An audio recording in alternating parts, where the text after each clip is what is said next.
দুটো খুব পরিচিত পদ্ধতি, একটা হচ্ছে স্প্লিন্টিং আর একটা হচ্ছে ইমপ্ল্যান্ট। কখন স্প্লিন্টিং এবং কখন ইমপ্ল্যান্ট? দুটো ক্ষেত্রে আমাদের এটা বোঝা দরকার। এখানে একটা খুব গ্রে এরিয়া আছে। শুধুমাত্র আশেপাশে কেউ নেই, একটা দাঁত বা দুটো দাঁত নড়ছে, দুটোই নড়ছে, ডান দিক বাঁ দিক কোথাও দাঁত নেই, এরকম ক্ষেত্রে কিন্তু স্প্লিন্টিং করাটা জুডিশিয়াস ডিসিশন নয়। আচ্ছা। যে ক্ষেত্রে এই স্প্লিন্টিং গুলো করা যাবে না, হুম।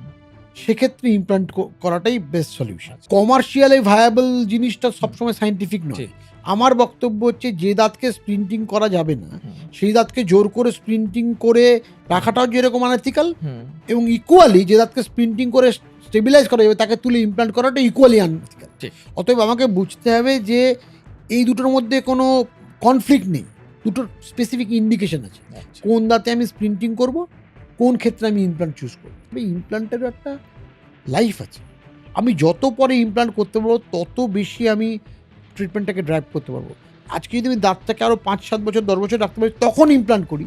তার মানে আজকে ইমপ্ল্যান্ট করলে যদি ইমপ্ল্যান্টটা 15 বছর যায়, তাহলে 10 বছর পরে করলে আরও 15 বছর গেলে সম্পূর্ণ আমি longevity of the treatment is 25 years হয়ে গেল।